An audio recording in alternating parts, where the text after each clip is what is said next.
Good morning all of you. आज अपन thermochemistry के seat के क्वेश्चन सॉल्व करेंगे। तो इसमें देखो पराक्रम का क्वेश्चन नंबर 12। तो क्वेश्चन नंबर 12 में क्या दे रखा है, if delta G is equal to -177 kilo calorie for this reaction. ठीक है, मतलब दो ही रिएक्शन अपने को दे रखी है जिसके लिए डेल्टा जी की वैल्यू अपने को दी हुई है। ठीक है, फिर फाइंड क्या करना है, what is the Gibbs free energy of the formation of Fe3O4। मतलब Fe3O4 इसकी फॉर्मेशन की गिब्स फ्री एनर्जी अपने को फाइंड करनी है। ठीक है, तो देखो क्वेश्चन में क्या दिया हुआ है, अपने को ये दो इक्वेशन दे रखी है और दोनों इक्वेशन के लिए डेल्टा जी की वैल्यू अपने को दे रखी है। ठीक है, और अपने को फाइंड करना है इसकी फॉर्मेशन के लिए गिब्स फ्री एनर्जी। अब एक बात बता दूं मैं तुम्हें, जैसे अपन ने पढ़ा था enthalpy of reaction, delta H reaction. ठीक है, तो डेल्टा एच रिएक्शन कैसे कैलकुलेट करता है, total enthalpy of product minus total enthalpy of reactant.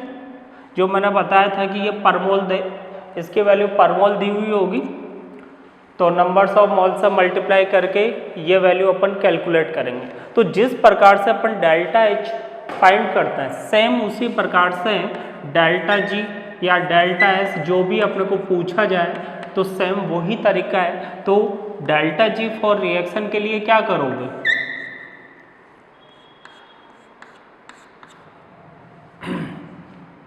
उत्पादों की कुल गिब्स मुक्त ऊर्जा, total Gibbs free energy of product minus total Gibbs free energy of reactant.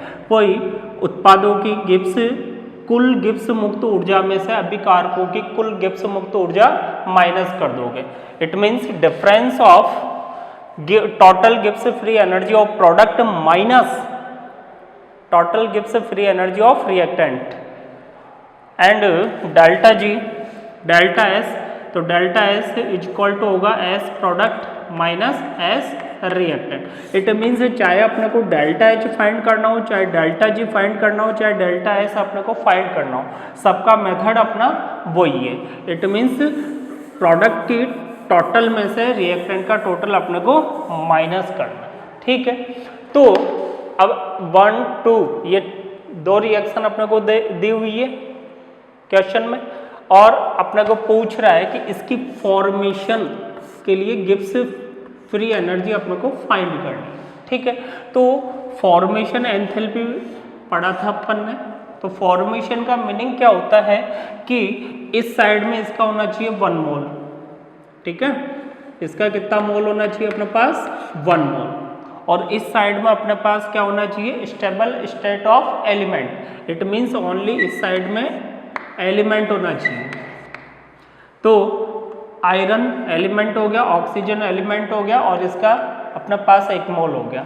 मतलब किसी की भी फॉर्मेशन रिएक्शन अपने को लेनी है तो इस साइड में वो जो कंपाउंड अपने को दे रखा है वो लिखो, और उस कंपाउंड में देखो कौन कौन से एलिमेंट है। जैसे इसमें आयरन है, मैंने इधर आयरन लिख दिया, ऑक्सीजन है, मैंने इधर ऑक्सीजन लिख दिया, और रिएक्शन को बैलेंस कर दी। तो ये हो गई इसकी फॉर्मेशन रिएक्शन। ठीक है, तो इस रिएक्शन के लिए अपने को डेल्टा जी फाइंड करना है। ठीक, अब डेल्टा जी फाइंड करना हो, ये क्वेश्चन, इस क्वेश्चन में तुम्हें डेल्टा जी पूछ रहा है, चाहे डेल्टा एच पूछता तब भी वही सेम मेथड था, कोई मेथड में कोई डिफरेंस नहीं है। तो अब देखो अपने को एक ऑपरेशन करना पड़ेगा कि इन दोनों इक्वेशन को चाहे अपन किसी भी नंबर से मल्टीप्लाई करें, डिवाइड करें, ट्रांसफर करें, कुछ भी करें, इन दोनों रिएक्शन से अपने को ये थर्ड रिएक्शन लानी है। ठीक है, तो जो ऑपरेशन रिएक्शन में होगा वही ऑपरेशन डेल्टा जी या डेल्टा एच में होगा। ठीक, तो ये ऑपरेशन अपना कि जो इक्वेशन नंबर फर्स्ट है उसको 4/3 से मल्टीप्लाई करो, इक्वेशन नंबर सेकंड को 1/3 से मल्टीप्लाई करो, तो अपने पास आ जाएगी इक्वेशन नंबर थर्ड। देखो ऑपरेशन कैसे लेना है अपने को, सबसे पहले अपने को ये वाली रिएक्शन लानी है। तो इसमें देखो इस साइड में कौन है, Fe3O4। अब इन दोनों रिएक्शन में से Fe3O4 किस में, सेकेंड रिएक्शन में।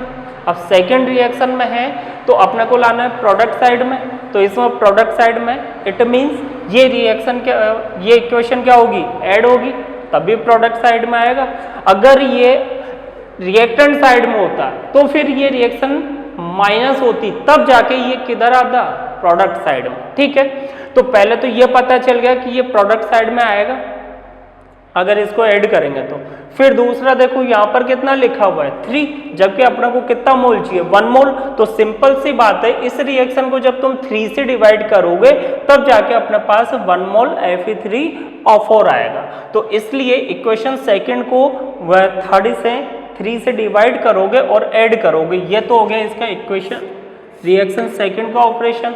फिर रिएक्शन फर्स्ट में देखो, अब देखो अपने पास है जैसे आयरन, तो आयरन इसमें भी है इसमें भी है।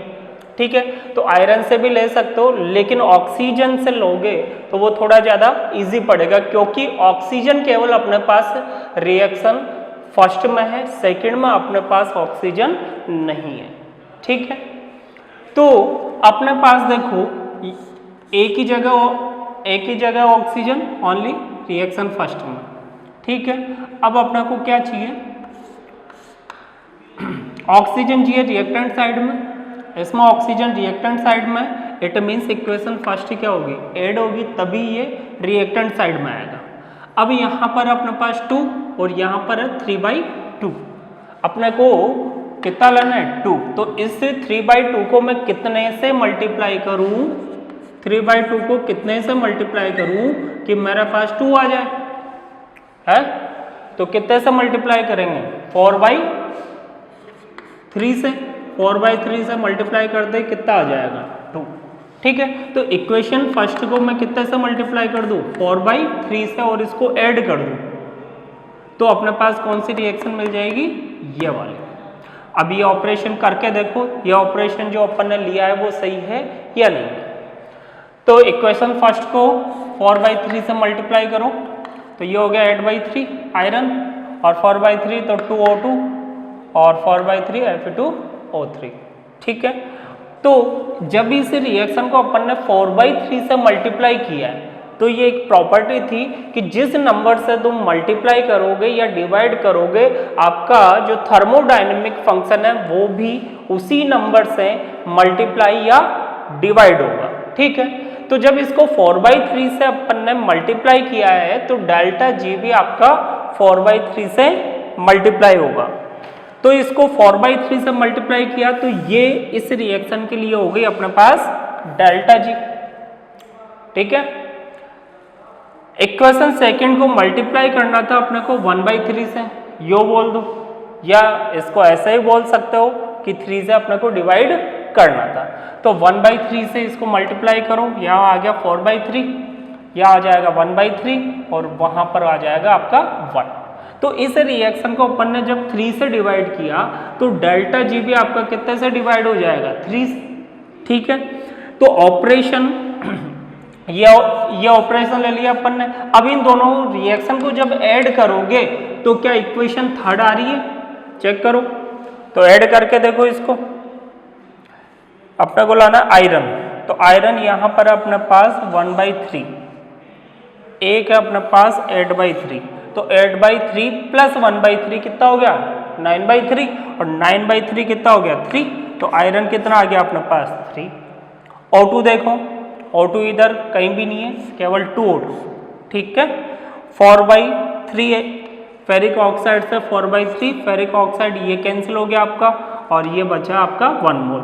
इट मीन्स अपने को इक्वेशन नंबर थर्ड प्राप्त हो रही है। तो ये ऑपरेशन करने पर अपने पास इक्वेशन नंबर थर्ड आ रही है। ठीक है, तो जब अपन ने इन दोनों रिएक्शन को ऐड किया है तो आपका गिब्स फ्री एनर्जी भी क्या हो जाएगी, ऐड। दो रिएक्शन को अगर तुम जोड़ोगे, मतलब प्लस करोगे, तो थर्मोडायनेमिक फंक्शन भी क्या होगा, प्लस होगा। माइनस करोगे तो थर्मोडायनेमिक फंक्शन भी क्या होगा, माइनस। ठीक है, तो इस रिएक्शन के लिए जो डेल्टा जी होगी वो कितनी हो जाएगी, इन दोनों डेल्टा जी का टोटल। ठीक, अपना फाइंड क्या करना था, यही तो फाइंड करना था। ठीक है, तो ये किसके बराबर हो गया, delta G1 plus delta G2। तो delta G is equal to delta G1 plus delta G2। तो इन दोनों की वैल्यू पुट करो, ठीक है, और इसको सॉल्व कर लो। तो ये आपका आंसर आएगा delta G formation of Fe3O4 कितना आ गया, -242 किलो कैलोरी पर मोल। क्योंकि अपने पास ये जो फॉर्मेशन एंथैल्पी होती है वो क्या होती है, पर मोल। ठीक है, तो यहाँ पर जब मैंने फॉर्मेशन लिख दिया तो पर मोल लिखने की जरूरत नहीं है, लिख दो तो कोई गलत नहीं है। ठीक है, तो ये हो गया। ऑप्शन देखो कौन सा आ रहा है इसमें, क्वेश्चन नंबर 12, यह आएगा आपका सेकंड। ठीक है जी। नाउ इसके बाद है क्वेश्चन नंबर 13 में क्या दे रखा है, गिवन द फॉलोइंग डाटा। आपने कुछ डाटा दिया हुआ, सब्सटेंस डेल्टा H फॉर्मेशन और S नोड। इट मीन्स अपने को कुछ पदार्थ दिए हुए हैं जिनकी मानक enthalpy, standard enthalpy in kilo joule per mole, किस में दे रखी है, किलो जूल में। और एक वैल्यू दे रखी है अपने को एंट्रोपी की, लेकिन एंट्रोपी की वैल्यू किस में, जूल में। ठीक है, फिर अपने को क्या फाइंड करना है, determine at what temperature the following reaction is spontaneous. अब एक रिएक्शन दे रखी है, अपने को ये फाइंड करना है कि किस टेम्परेचर पर ये रिएक्शन स्पॉन्टेनियस, इट मीन्स स्वतः होगी। तो देखो इसके लिए अपन जानते हैं कि जो अपना डेल्टा G होता है, डेल्टा G अगर अपना 0 होता है तो स्टेट कौन सी होती है, इक्विलिब्रियम, साम्य अवस्था। और डेल्टा G अगर अपना नेगेटिव होता है तो स्टेट क्या होती है, स्पॉन्टेनियस। और डेल्टा G अगर पॉजिटिव हो तो स्टेट क्या होती है, नॉन स्पॉन्टेनियस। और डेल्टा G का फॉर्मूला क्या होता है अपने पास, delta G naught is equal to delta H naught minus T delta S naught. ये अपने पास डेल्टा G का फॉर्मूला है। अब इस टाइप का क्वेश्चन जब भी अपने को देगा कि किस टेम्परेचर पर रिएक्शन स्पॉन्टेनियस होगी या नॉन स्पॉन्टेनियस होगी या इक्विलिब्रियम पर होगी, तीनों क्वेश्चन को सोल्व करने का तरीका एक ही है। इट मीन्स सबसे पहले अपने को क्या निकालना पड़ेगा, इक्विलिब्रियम, मतलब किस टेम्परेचर पर रिएक्शन इक्विलिब्रियम पे होगी। मतलब delta G is equal to 0, तो एक टेम्परेचर मिलेगा, जैसे मान लिया टेम्परेचर मिल गया मेरे को 100 केल्विन, तो इस टेम्परेचर पर रिएक्शन किस पे है, इक्विलिब्रियम में। अब मुझे पूछ रहा है कि स्पॉन्टेनियस के लिए टेम्परेचर कितना होगा, नॉन स्पॉन्टेनियस के लिए कितना होगा। तो देखो स्पॉन्टेनियस के लिए मुझे क्या चाहिए, डेल्टा G नेगेटिव चाहिए। ठीक है, तो इस टेम्परेचर पर इन दोनों की वैल्यू क्या है, बराबर है। ठीक, अब अपने को डेल्टा G नेगेटिव चाहिए, तो नेगेटिव कब आएगा, जब ये टेम्परेचर इस 100 केल्विन से क्या हो, बड़ा हो। तो अपना इसके लिए आंसर क्या हो जाएगा, टेम्परेचर ग्रेटर देन 100 केल्विन। तो 100 केल्विन पर इसकी वैल्यू क्या आ जाएगी, नेगेटिव। और नॉन स्पॉन्टेनियस पूछे तो आंसर क्या हो जाएगा, लेस देन। तो अपने को इसमें से जो ऑप्शन देगा वो केवल एक ही ऑप्शन दिया हुआ होगा, जैसे टेम्परेचर लेस देन 100 केल्विन। ठीक है, तो लेस देन 100 का एक ही ऑप्शन होगा, बाकी सब या तो 100 केल्विन होगा या ग्रेटर देन 100 केल्विन होंगे। ठीक है, तो अब इस क्वेश्चन को अपन सॉल्व करते हैं। तो देखो ये अपने पास सब्सटेंस है, ये डेल्टा H नोड और ये S नोड, ये वैल्यू अपने को दे दी और ये रिएक्शन दे रखी है।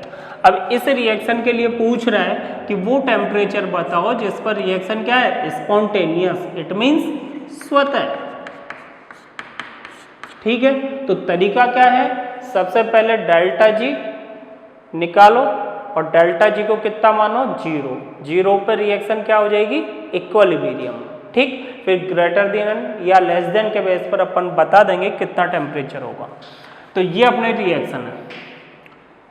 तो डेल्टा जी के लिए अपने को डेल्टा एच चाहिए और डेल्टा एस चाहिए। तो सबसे पहले डेल्टा एच निकालो। इट मीन्स जिसको अपन बोलते हैं क्या, एंथैल्पी ऑफ रिएक्शन। तो क्या करोगे, प्रोडक्ट की एंथैल्पी में से रिएक्टेंट की एंथैल्पी माइनस करोगे। तो प्रोडक्ट कौन है, आयरन और कार्बन मोनोऑक्साइड। तो आयरन की एंथैल्पी 0, ये कार्बन मोनोऑक्साइड की एंथैल्पी माइनस, ये तो अपने पास क्या हो गई, total enthalpy of product minus enthalpy of reactant. तो रिएक्टेंट तो फेरिक ऑक्साइड की एंथैल्पी कितनी है, -266.3। इट मीन्स यहाँ पर क्या आ जाएगा, माइनस और माइनस प्लस, ठीक। और ये 0 तो 0 है ही। कार्बन ग्रेफाइट की कितनी है, 0। अब इसको सॉल्व करने पर अपने को मिला 155.8 किलो जूल। अब किलो जूल को जूल में कन्वर्ट करो, 1000 से इसको मल्टीप्लाई कर दो, तो ये तो मिल गया अपने पास डेल्टा एच नॉट। फिर इसके बाद अपने को क्या चाहिए, डेल्टा एस नॉट। तो जैसे मैंने डेल्टा एच नॉट निकाला है वैसे ही डेल्टा एस नॉट निकालूंगा और वैसे ही क्या निकालते हैं, डेल्टा जी, जो मैंने पीछे समझाया आपको। तो डेल्टा एस नॉट देखो, कोई प्रोडक्ट की एंट्रोपी में से रिएक्टेंट की एंट्रोपी माइनस कर दो। तो देखो प्रोडक्ट आयरन की एंट्रोपी अपने पास 27.28, ठीक है, प्लस कार्बन मोनोऑक्साइड की एंट्रोपी है 197.6। तो ये हो गई total entropy of product minus entropy of reactant. तो रिएक्टेंट देखो फेरिक ऑक्साइड, एंट्रोपी कितनी है 57.49 माइनस ये माइनस 57.49। फिर कार्बन ग्रेफाइट, इसके एंट्रोपी है 5.75, तो माइनस 5.75। इट मीन्स ये हो गया minus total entropy of reactant. अब इसको सॉल्व करोगे तो ये अपने को डेल्टा एस नॉट मिलेगा कितना, 161.65 जूल। तो डेल्टा एच आ गया अपने पास, डेल्टा एस आ गया। अब आगे क्या करना है, तो डेल्टा जी को कितना मानोगे, 0। ये देखो डेल्टा जी बराबर delta H minus T delta S equal to 0। तो डेल्टा एच बराबर क्या हो गया, टी डेल्टा एस। तो टी बराबर क्या हो गया, delta H upon delta S, ठीक है। तो डेल्टा एच और डेल्टा एस की वैल्यू यहाँ पर पुट कर दो और इसको सॉल्व कर लो। तो देखो सॉल्व करने पर कितना आया, 263.81 केल्विन। ये टेम्परेचर अपने पास आ गया। अब बात यह है कि इस टेम्परेचर पर रिएक्शन क्या है, रिएक्शन किसमें, इक्विलिब्रियम पर, साम्य अवस्था पर, ठीक है। मतलब इन दोनों की वैल्यू बराबर। अब अगर अपने को स्पॉन्टेनियस चाहिए, क्वेश्चन में पूछा है स्पॉन्टेनियस इट मीन्स स्वतः, नॉन स्पॉन्टेनियस इट मीन्स अस्वतः। तो स्वतः अगर पूछ रहा है तो उसके लिए डेल्टा जी क्या होना चाहिए, नेगेटिव। तो नेगेटिव कब होगा, जब ये वाली वैल्यू बड़ी होगी, इससे बड़ी होगी। तो टेम्परेचर की वैल्यू इससे क्या हो, बड़ी। तो टेम्परेचर ग्रेटर देन 963.81 होगा। तो अपने को क्वेश्चन में क्या पूछ रहा है, स्पॉन्टेनियस, ठीक है। अगर नॉन स्पॉन्टेनियस पूछता तो टेम्परेचर इससे क्या होना चाहिए था, छोटा, तब जाके आपका डेल्टा जी क्या हो जाता, पॉजिटिव, ठीक है। क्योंकि अगर इससे कम होता तो ये वाली वैल्यू इससे क्या हो जाती, बड़ी, और डेल्टा जी अपने को क्या मिलता, पॉजिटिव। अब देखो अपना आंसर ये हो गया कि टेम्परेचर 963.81 से क्या होना चाहिए, ग्रेटर देन। अब ऑप्शन देखो, क्वेश्चन नंबर 13, फर्स्ट ऑप्शन है 298 केल्विन, जो इससे छोटा है 668, इससे छोटा है 966 केल्विन, जो इससे बड़ा है। इट मीन्स क्वेश्चन नंबर 3 में भी answer, question number 4 option number 4 delta G not is positive, hence the reaction will never. देखो क्या पूछ रहा है, heat of formation of C3H8, तो इसकी अपने को हीट ऑफ फॉर्मेशन फाइंड करनी है, ठीक है।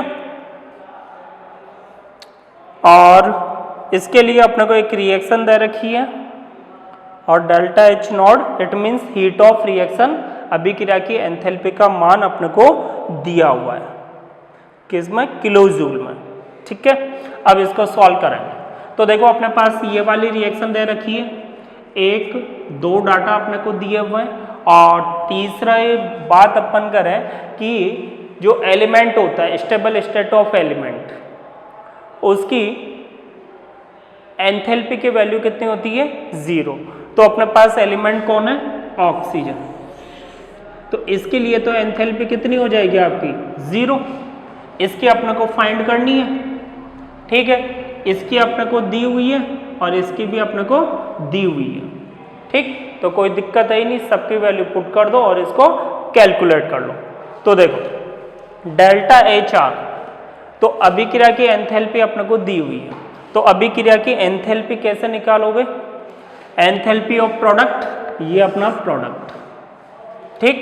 मतलब फॉर्मेशन एंथैल्पी ऑफ CO2, इसको कितने से मल्टीप्लाई कर दो, 3 से, plus formation enthalpy of H2, कितना मोल है, 4 मोल, तो कितने से मल्टीप्लाई कर दो, 4 से। इट मीन्स ये तो अपने को कैसे दे रखी है, पर मोल, एंथैल्पी हमेशा कैसे दे रखी होगी, पर मोल, और जितने मोल है उतने मोल से इसको क्या कर दो, मल्टीप्लाई कर दो। तो 3 से मल्टीप्लाई कर दिया, इसको 4 से मल्टीप्लाई कर दिया, तो ये तो हो गया अपने पास टोटल एंथैल्पी ऑफ प्रोडक्ट। अब इसमें से माइनस करना अपने को टोटल एंथैल्पी ऑफ रिएक्टेंट, तो ये वैल्यू तो 0, इसका कोई मतलब नहीं है। तो ये देखो इसका मोल कितना है, 1, तो minus heat of formation of C3H8, ठीक है। ये वैल्यू तो 0 हो गई। अब इसकी वैल्यू है, इसकी वैल्यू है, इसकी वैल्यू है, इन सब की वैल्यू पुट करके इसको कैलकुलेट करो तो आपका आंसर कितना आ जाएगा, 103.6। ऑप्शन देखो,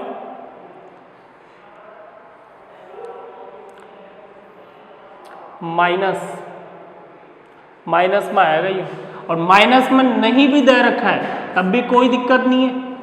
क्यों, क्योंकि ये अपने पास क्या है, कंबंशन रिएक्शन है, दहन की अभिक्रिया, और दहन की अभिक्रिया में एंथैल्पी ऑलवेज क्या होती है, नेगेटिव। अगर मान लिया तुम्हारे पास पॉजिटिव और नेगेटिव वाला दोनों ऑप्शन होते तो आंसर कौन सा होता, नेगेटिव वाला ही होता, क्योंकि डेल्टा H हमेशा क्या होती है, नेगेटिव। वैसे तो अपने पास एक ही ऑप्शन है, -103.6, तो आपका आंसर हो जाएगा 4th। तो यहाँ पर साइन की कोई प्रॉब्लम नहीं है, ठीक है। What amount of heat release in the combustion of 12 gram C3H4, तो अपने को ये फाइंड करना है C3H4 का जो 12 ग्राम है उससे कितनी हीट रिलीज होगी। तो अपने को इक्वेशन दे रखी है यहाँ पर, C3H4 + 4 O2 + 3 CO2 2 H2O, तो ये अपने पास रिएक्शन है, ठीक है। और इस रिएक्शन के लिए डेल्टा H की वैल्यू दे रखी है, ठीक है। तो देखो ये रिएक्शन हो गई, अपने को फाइंड करना है यहाँ पर, इसका अपने पास है 12 ग्राम, कितना है, 12 ग्राम, ठीक है। तो जब अपन ये 1 मोल लेते हैं तो 1 मोल लेने पर कितनी हीट रिलीज हो रही है, इतनी, ठीक है। तो 1 मोल का मीनिंग कितना हो गया, इसका मोलर मास कितना है, तो इसका मोलर मास है 40, इसका मोलर मास कितना है 40, और मास ऑफ 1 मोल तो कितना हो गया 40 ग्राम। इट मीन्स 40 ग्राम जब अपन लेते हैं तो कितनी हीट रिलीज हो रही है, इतनी। तो 40 ग्राम पर इतनी हीट रिलीज हुई। अब मैं बोल रहा हूँ यहाँ पर रिलीज, तो यहाँ पर नेगेटिव साइन लेने की जरूरत नहीं है, वो डेल्टा H है, ठीक है।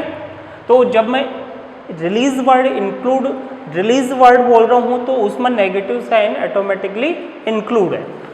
तो 40 ग्राम से इतनी, 1 ग्राम से इतनी हीट, तो 12 ग्राम से कितने इंटू 12, तो इसको कैलकुलेट करने पर कितना आ जाएगा 581.73 किलो जूल। तो 12 ग्राम से अपने पास इतनी हीट रिलीज होगी। तो आपका आंसर हो गया यहाँ पर 581, ऑप्शन नंबर 4। फिर इसके बाद है क्वेश्चन नंबर 25। तो क्वेश्चन नंबर 25 देखो क्या है अपने पास, gaseous mixture of C2H4 and methane, मतलब इथीन एंड मीथेन का मिक्सचर है, कितने लीटर है, 3.67 लीटर।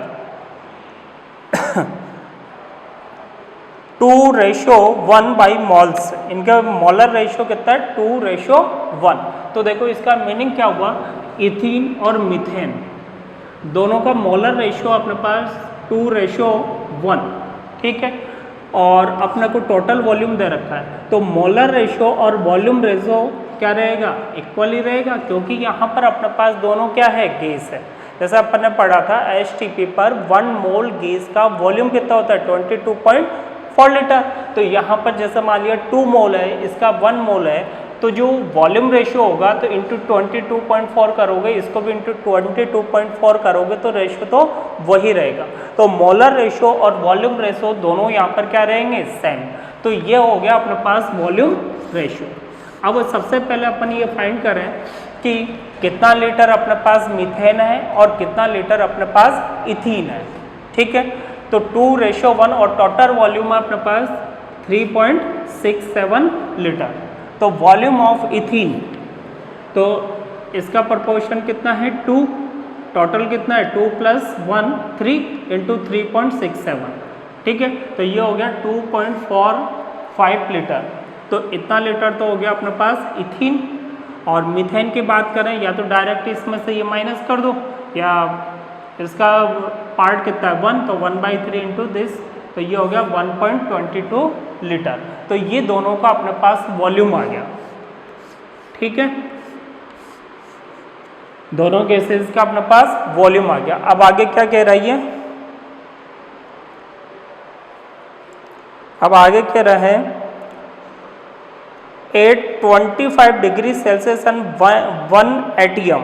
तो देखो यहाँ पर अपने पास टेम्परेचर है 25 डिग्री सेल्सियस। अपन ये जानते हैं 1 मोल गैस का 0 डिग्री सेल्सियस, HTP का मतलब 0 डिग्री सेल्सियस टेम्परेचर, और 1 एटीएम पर वॉल्यूम कितना होता है 22.4 लीटर। अब यहाँ पर अपने पास जो टेम्परेचर है वो है 25 degree Celsius, it means 298 kelvin. तो इस पर 1 मोल गैस का वॉल्यूम कितना होगा, तो गैस इक्वेशन अपने पास PV = nRT, तो V = nRT/P। तो कितना मोल लिया अपन ने, 1 मोल। R की वैल्यू कितनी है 0.0121, और टेम्परेचर कितना है 298, और प्रेशर कितना है 1 atm। जब इसको सॉल्व करोगे तो अपने को मिलेगा 24.47। तो ये हो गया volume of 1 mole gas 825 degree Celsius. तो 25 डिग्री सेल्सियस पर अपने पास वॉल्यूम आ गया। अब क्या फाइंड करना अपने को, delta HC, it means heat of combustion of both gases, और -1400 एंड -900 किलोजूल पर मोल। तो पर मोल हीट ऑफ कंबंशन अपने को दे रखी है, ठीक है, और अपने को फाइंड क्या करना है कि इतना लीटर जब अपन ले रहे हैं तो कितनी हीट रिलीज होगी, ये अपने को फाइंड करना है। तो 1 मोल के लिए अपने को वैल्यू दे रखी है। तो देखो ये रिएक्शन अपने को दी हुई है क्वेश्चन में, और जब अपन 1 मोल इथीन लेते हैं तो कितनी हीट रिलीज होगी, कितनी, डेल्टा H कितना है -1400 किलो जूल। इट मीन्स अगर मैं इसको बोलूँ कितनी हीट रिलीज हुई, तो आपका आंसर क्या होगा 1400 किलो जूल। और डेल्टा H पूछूं तो डेल्टा H में माइनस आएगा, ठीक है। तो 1 मोल से इतनी हीट रिलीज हुई। अब 1 मोल का मीनिंग कितना हो गया, 25 डिग्री सेल्सियस पर 24.47 लीटर। तो इतने लीटर अगर अपन गैस लेते हैं तो कितनी हीट रिलीज हो रही है, इतनी। तो 1 लीटर पे कितनी होगी, और इसका वॉल्यूम कितना है 2.45 लीटर, तो इतना लीटर पे कितनी हीट रिलीज होगी, ये अपने को फाइंड करना है। तो 1 लीटर पे इतनी, और 2.45 पे इंटू 2.45, इसको कैलकुलेट करोगे तो ये आ गया अपने पास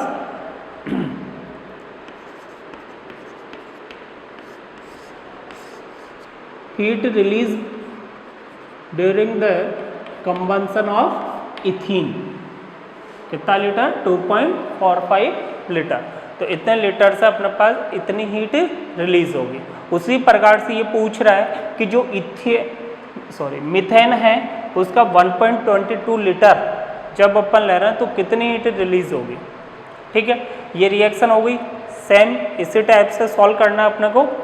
तो इसका जब अपन 1 मोल लेते हैं तो 1 मोल पे कितनी हीट रिलीज हो रही है? 900 किलो जूल। डेल्टा एच कितना है? -900 किलो जूल। ठीक है, तो 1 मोल से इतनी हीट रिलीज हुई। 1 मोल इट मीन्स 24.47 लीटर। तो इतने लीटर इथेन से इतनी हीट रिलीज हो रही है, तो 1 लीटर से कितनी? तो डिवाइड बाई 24.47। इसका वॉल्यूम कितना है अपने पास? 1.22 लीटर। तो 1.22 लीटर से कितनी? तो इंटू 1.22। तो इसको सॉल्व करने पर अपने पास आएगा ये 4.5 किलो जूल। ठीक है, अब क्वेश्चन में क्या पूछ रहा है कि ये जो मिक्सचर है दोनों का, उससे इसका ये जो मिक्सचर है उससे टोटल कितनी हीट रिलीज होगी। तो टोटल कितनी हीट रिलीज होगी? तो इसका और इसका क्या करेंगे अपन? टोटल। तो इन दोनों को टोटल करो तो टोटल रिलीज हीट कितनी हो गई? तो इन दोनों को ऐड करोगे तो ये आ रहा है 184 पॉइंट समथिंग समथिंग। तो देखो आपका आंसर क्या होगा। इससे जस्ट ये अपने को दे रखा है 185। तो अप्रॉक्सीमेटली ये कितना हो गया? 185 किलो जूल। ठीक है, तो यह आंसर हो गया अपना थर्ड। उसके बाद नेक्स्ट क्वेश्चन है 26। तो नेक्स्ट क्वेश्चन हो गया 26। क्या दे रखा है? The bond dissociation energy of gases hydrogen chlorine and HCl आज दिस। तो बॉन्ड डिसोसिएशन एनर्जी अपने को दी हुई है। किसकी?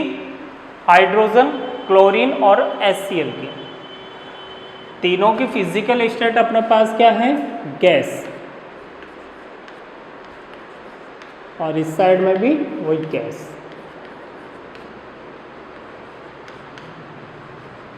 ठीक है, तो इसका बॉन्ड डिसोसिएशन एनर्जी मतलब जब तुम बॉन्ड को ब्रेक करोगे तो इतनी इतनी हीट रिक्वायर्ड होगी। ठीक,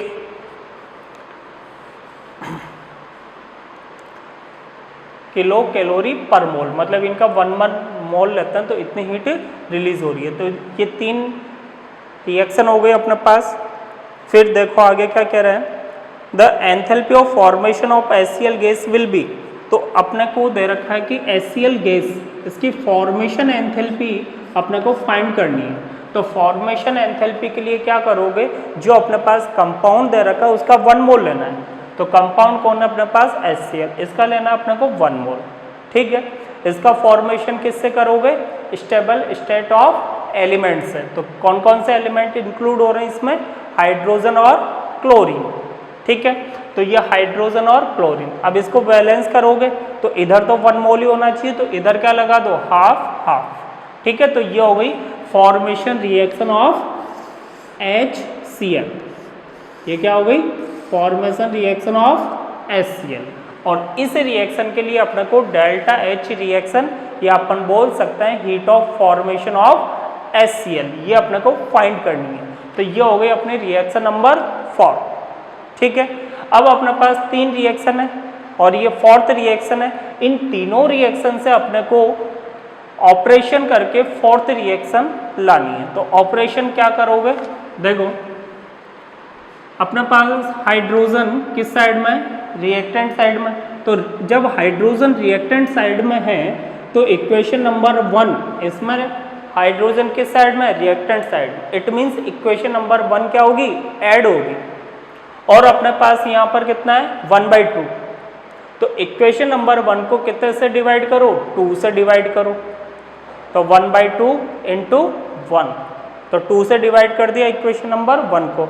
और क्या होगी? ऐड। तो यहाँ पर साइन कौन सा लिया है? प्लस। फिर उसके बाद अपने पास क्लोरीन। तो क्लोरीन कौन सी रिएक्शन में? सेकंड में। तो सेकंड रिएक्शन में क्लोरीन कितना है? 1/2। तो इसको भी कितने से डिवाइड कर दो? 1/2 से। क्लोरीन किस साइड में है, इसमें भी रिएक्टेंट साइड में और इसमें भी रिएक्टेंट साइड में, तो ऐड होगी और कितने से डिवाइड करोगे इसको, 2 से। फिर देखो HCl, HCl कहाँ है, इक्वेशन नंबर 3 में। अब इसमें HCl यहाँ भी 1 मोल है और यहाँ भी 1 मोल है। इट मीन्स किसी भी नंबर से अपने को मल्टीप्लाई या डिवाइड नहीं करना है, क्योंकि अपने पास दोनों रिएक्शन में HCl 1 मोल है। ठीक है, उसके बाद देखो इसमें HCl रिएक्टेंट साइड में, इसमें HCl प्रोडक्ट साइड में। तो HCl प्रोडक्ट साइड में कब आएगा, जब इसको तुम माइनस करोगे। तो इसको अपन ने कर दिया माइनस, तो ये हो गया अपना ऑपरेशन। तो जब ये ऑपरेशन करोगे तो अपने को क्या मिल जाएगी, रिएक्शन नंबर 4। अब ये रिएक्शन नंबर 4 मिल जाएगी। ठीक है, अब जो ऑपरेशन अपन ने रिएक्शन में किया है वही ऑपरेशन किस में होगा, डेल्टा H में या डेल्टा G में या डेल्टा S में, जो भी अपने को दिया हुआ है। ठीक है, तो अब अपने को देखो ये तो पता चल गई रिएक्शन नंबर 4 आ रही है, तो अब अपने को बार बार इसको लिखने की जरूरत नहीं है, क्योंकि अपना एम क्या है, अपना एम है डेल्टा H फाइंड करना। ठीक है, तो डायरेक्ट ऑपरेशन किस में करो, डेल्टा H में। तो देखो 1/2 इंटू रिएक्शन नंबर 1 के लिए डेल्टा H कितना है 104 plus 1/2 into reaction number second में डेल्टा H कितना है 58 माइनस रिएक्शन नंबर थर्ड में डेल्टा H कितना है 103। तो इसको कैलकुलेट करने पर अपने पास आ गया -22.0 किलो कैलोरी। ठीक है, तो इसका आंसर हो जाएगा अपना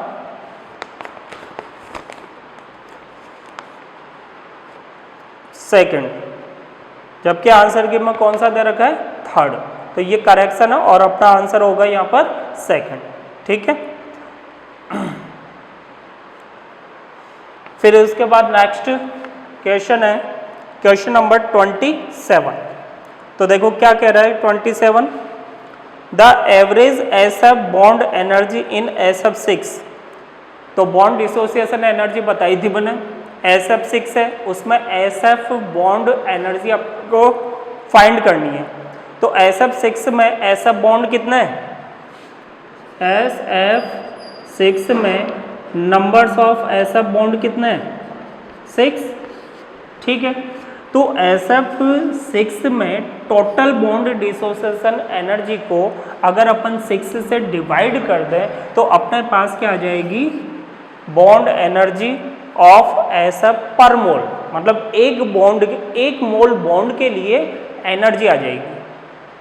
ठीक, तो अपने को लास्ट में क्या करना है, बॉन्ड एनर्जी निकालने के लिए बॉन्ड एंथैल्पी निकालोगे तो टोटल एंथैल्पी को कितने से डिवाइड करोगे 6 से, total enthalpy upon total bond, ये फॉर्मूला था अपना।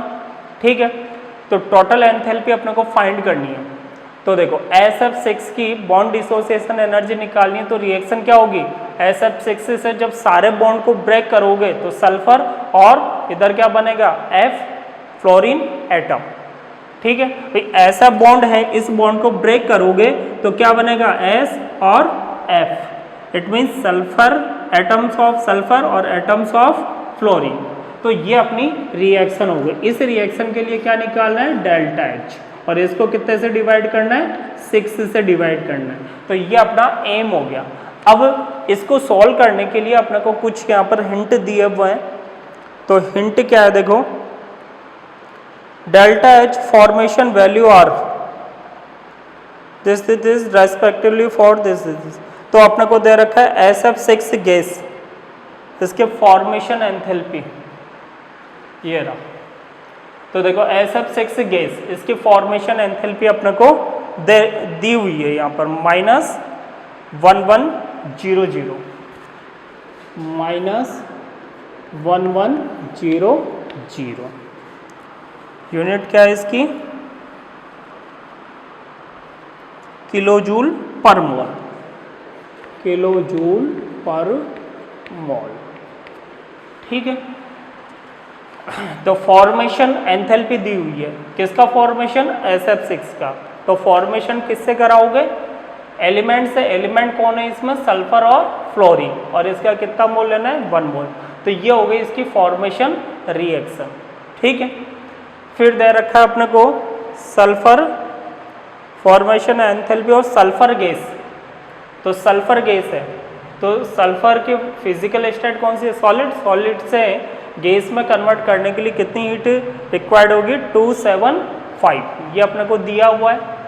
थर्ड रिएक्शन एफ गैस, तो फ्लोरीन की फिजिकल स्टेट क्या होती है, गैस, और यहाँ पर क्या दे रखा है, फॉर्मेशन ऑफ एफ गैस। तो एफ गैस फॉर्मेशन करना है तो इसको कितने से डिवाइड कर दो, 2, तो ये हो गई formation reaction of F gas. इसके लिए एंथैल्पी दे रखी है अपने को 80 किलो जूल पर मोल। तो ये 3 रिएक्शन अपन ने बनाई, और ये जो 4th रिएक्शन है उसके लिए डेल्टा एच अपने को फाइंड करना है, फिर उसको 6 से डिवाइड करना है तो अपना आंसर आ जाएगा। तो इसके लिए ऑपरेशन क्या करोगे, तो देखो ऑपरेशन क्या किया अपन ने, ये वाली रिएक्शन है अपने पास। तो सबसे पहले देखो SF6 गैस, ये कहाँ पर है, ये है अपने पास रिएक्शन नंबर 1 में। ठीक है, यहाँ पर कितनी चाहिए, 1 मोल, वहाँ पर कितना है, 1 मोल। इट मीन्स किसी भी नंबर से मल्टीप्लाई या डिवाइड नहीं करना। उसके बाद अपने को किस साइड में चाहिए, रिएक्टेंट साइड में, उसमें किस साइड में, प्रोडक्ट साइड में। तो फिर उसको रिएक्टेंट साइड में लाने के लिए क्या करोगे, माइनस, फिर ट्रांसफर करोगे। इट मीन्स पक्षांतर करने के लिए क्या करोगे, माइनस करोगे। तो रिएक्शन नंबर 1 को क्या करोगे, माइनस, तब जाके SF6 किधर आएगा, रिएक्टेंट साइड में। ठीक है, फिर उसके बाद देखें सल्फर गैस। सल्फर गैस कौन सी रिएक्शन में है, सेकंड में। यहाँ पर भी 1 मोल है, यहाँ पे भी 1 मोल है, और दोनों में किस साइड में, प्रोडक्ट साइड में। तो क्या करोगे, ऐड कर दोगे सीधा सीधा, तो प्लस रिएक्शन नंबर 2। फिर उसके बाद अपने पास क्या बचा, 6F। तो F गैस कहाँ है, देखो ये रहा। ठीक है, तो साइड तो दोनों की सेम है, इट मीन्स क्या होगा, प्लस होगा। ठीक, लेकिन अपने को यहाँ पर कितना चाहिए, 6 मोल, जबकि यहाँ पर कितना है, 1 मोल। तो 6 कब आएगा, जब इसको 6 से मल्टीप्लाई करोगे। तो रिएक्शन नंबर 3 को कितने से मल्टीप्लाई कर दो, 6 से। ठीक है, तो जब ये ऑपरेशन करोगे तो अपने पास क्या आ जाएगा, इक्वेशन नंबर 4। ठीक है, ये देखो ये ऑपरेशन करके मैंने ये रिएक्शन लिखी है, तो इसको ऐड करने पर इससे ये कैंसिल हो गया, इससे ये कैंसिल हो गया, और अपनी इक्वेशन नंबर 4 आ रही है। ठीक, अब ये ऑपरेशन किस में कर दो, 6 की तरह डायरेक्ट कर सकते हो, सीधा क्या कैलकुलेट कर लो इस ऑपरेशन के अकॉर्डिंग, डेल्टा एच। जैसे -1 दिया हुआ है, तो -1 तो ये हो गया माइनस और माइनस प्लस, तो 1100 प्लस सेकंड, तो सेकंड में 275 प्लस 6 इंटू थर्ड, ये हो गई इक्वेशन 4th के लिए डेल्टा एच। अब इसको टोटल करके 6 से डिवाइड करोगे तो आपका आंसर आ जाएगा। Thank you, very good.